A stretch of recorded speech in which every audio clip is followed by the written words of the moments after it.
Private investigators of Reddit, what is a case you've taken on that went wildly out of hand and escalated into something much larger than you initially expected?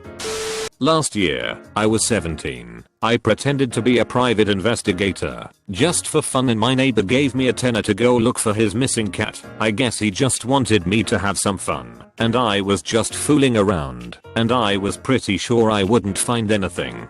But damn did I find something. At the bottom of my street there was an old abandoned retirement home, closed a couple years after I moved in. I went there first and found a blood trail leading into the place. There wasn't a lot of blood, but just enough that it could have been the cat's blood.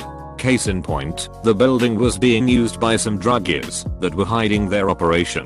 Just some weed, meth and coke and a couple of guns. After seeing that I shat myself, because I was only going into the whole pie thing as a joke. I anonymously tipped off the police who raided the place. Apparently one of the guys accidentally attacked the cat who started to wail loudly, and he was scared people would come to investigate. He couldn't bring himself to kill the cat, so he dragged it inside and forgot to clean the blood away.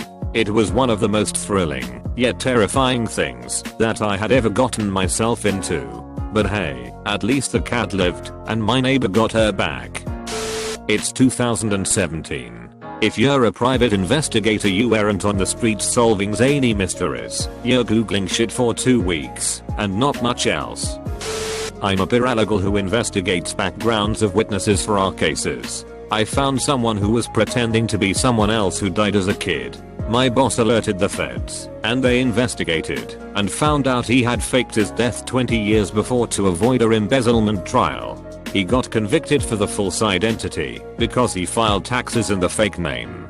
Not sure about the original embezzlement charge. He was a witness in a financial case involving the secretary, BTW. I was shooting heroin and reading The Fountainhead in the front seat of my privately owned police cruiser when a call came in. I put a quarter in the radio to activate it. It was the chief. Bad news, detective. We got a situation. What? Is the mayor trying to ban trans fats again? Worse. Somebody just stole $447 million worth of bitcoins. The heroin needle practically fell out of my arm. What kind of monster would do something like that? Bitcoins are the ultimate currency, virtual, anonymous, stateless. They represent true economic freedom, not subject to arbitrary manipulation by any government. Do we have any leads? Not yet. But mark my words, we are going to figure out who did this, and we are going to take them down, provided someone pays us a fair market rate to do so. Easy, chief, I said. Any rate the market offers is, by definition, fair. He laughed. That's why you're the best I got, Lasowski. Now you get out there and find those bitcoins. Don't worry, I said. I'm on it. I put a quarter in the siren. 10 minutes later, I was on the scene. It was a normal office building, strangled on all sides by public sidewalks. I hopped over them and went inside. Home Depot presents the police, I said, flashing my badge and my gun and a small picture of Ron Paul. Nobody move unless you want to. They didn't. Now, which one of you punks is going to pay me to investigate this crime? No one spoke up. Come on, I said. Don't you all understand that the protection of private property is the foundation of all personal liberty? It didn't seem like they did. Seriously, guys. Without a strong economic motivator, I'm just going to stand here and not solve this case. Cash is fine, but I'd prefer being paid in gold bullion or autographed pencil-lead posters. Nothing. These people were stonewalling me. It almost seemed like they didn't care that a fortune in computer money invented to buy drugs was missing. I figured I could wait them out. I lit several cigarettes indoors. A pregnant lady coughed, and I told her that secondhand smoke is a myth. Just then, a man in glasses made a break for it. Subway, eat fresh and freeze, scumbag. I yelled. Too late. He was already out the front door. I went after him. Stop right there, I yelled as I ran. He was faster than me because I always try to avoid stepping on public sidewalks. Our country needs a private sidewalk voucher system, but thanks to the incestuous interplay between our corrupt federal government and the public sidewalk lobby, it will never happen. I was losing him. Listen, I'll pay you to stop, I yelled. What would you consider an appropriate price point for stopping? I'll offer you a 1/13 of an ounce of gold and a gently worn Bob bar 08 feet extra large long sleeve men's t-shirt. He turned. In his hand was a revolver that the Constitution said he had every right to own. He fired at me and missed. I pulled my own gun, put a quarter in it, and fired back. The bullet lodged in a U.S.P.S. mailbox less than a foot from his head. I shot the mailbox again, on purpose. Alright, the man yelled, throwing down his weapon. I give up, cop. I confess, I took the bitcoins. Why'd you do it? I asked, as I slapped a pair of Voikas Greek yogurt presents handcuffs on the guy. Because I was afraid. Afraid? Afraid of an economic future free from the pernicious meddling of central bankers, he said. I'm a central banker. I wanted to cold cock the guy. Years ago, a central banker killed my partner. Instead, I shook my head. Let this be a message to all your central banker friends out on the street, I said. No matter how many bitcoins you steal, you'll never take away the dream of an open society based on the principles of personal and economic freedom. He nodded because he knew I was right. Then he swiped his credit card to pay me for arresting him. I actually have something for this. I don't have my license, but I work in a pie office. I'm the only administrative staff member. It's basically me and my Vietnam vet boss in a Ron Swanson April Ludgate kind of situation. A story he told me recently comes to mind. He and his partner were once hired to sweep a house and look for any valuables. They agreed to the case before knowing the full extent of the damage to the home because the lawyers were willing to pay well and our caseload was small at the time. The home was owned by a man who inherited a large fortune because his father had invested in a little movie that went on to become one of the biggest horror franchises of all time. The son never worked a day in his life. He had a big mansion out in the Bonaires. No one ever saw him or his wife because they spent all of their time inside. The home was now empty because he went nuts and murdered his wife and their dog.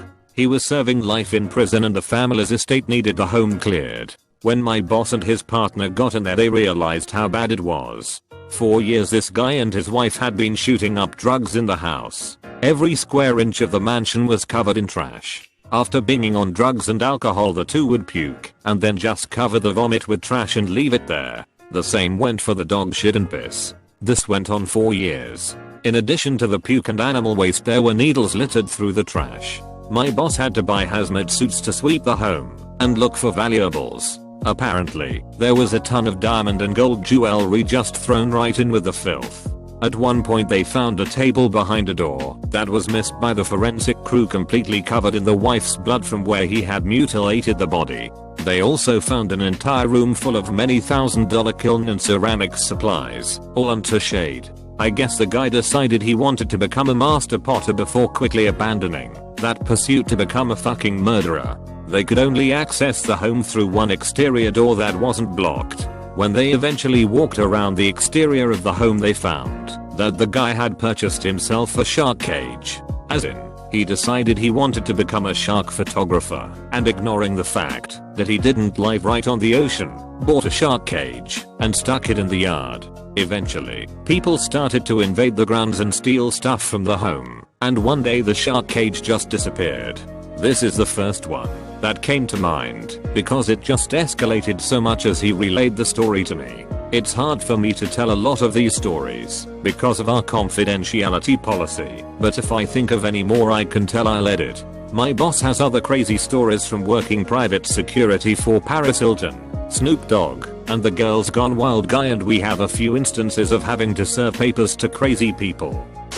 This was a pretty long time ago, but I was hired by one of my closest family friends. He and my mother knew each other for what seemed like forever, to find his wife and daughter after they went missing. My friend was rich, like nobility rich, if we had those in California, and we thought his brother had something to do with it. They were twins, but the brother had gotten into some really bad stuff a few years earlier. We were all frantic, and I made the stupid decision to follow him into Golden Gate Park in San Francisco by myself. This was back in the 90s, and at the time Golden Gate Park wasn't that safe, but I thought I could take care of myself. He ended up spotting me, and then I spent the next 10 years as a koi fish in the tea gardens. But things are better now. I'm dating a cat. Not a PI, but did have cases in both middle and high school. I didn't get paid other than in favors and or lunches. The way this worked is someone would tell me their story and I'd give advice. This ranged from school stuff to love and even revenge advice once in a while. They'd have to decide whether or not to do it themselves, since I wouldn't do anything to stop or make them do whatever. Well, this was one that ended in revenge. A guy who's a player comes to me on the bus ride home and asked how to get revenge on his 3 ex-girlfriends who all dumped him when they found out he was dated all 3 at the same time. For dumping him, I tell him he deserved to take his lumps, and he was an idiot for dating 3 popular girls at once. He shouldn't try to take revenge on any of them. Well, he didn't listen to me and went about getting payback on his own. He also didn't do the favor I asked. About 2 weeks later, all 3 of the girls come to me to ask how to get payback on him for his payback. They buy me lunch and one does a small favor for me. I tell them a good revenge plan. 2 out of 3 go about my plan, and I get to sit back and watch the train wreck of events unfold. He gets public humiliated for the next month. The last girl goes back to dating him.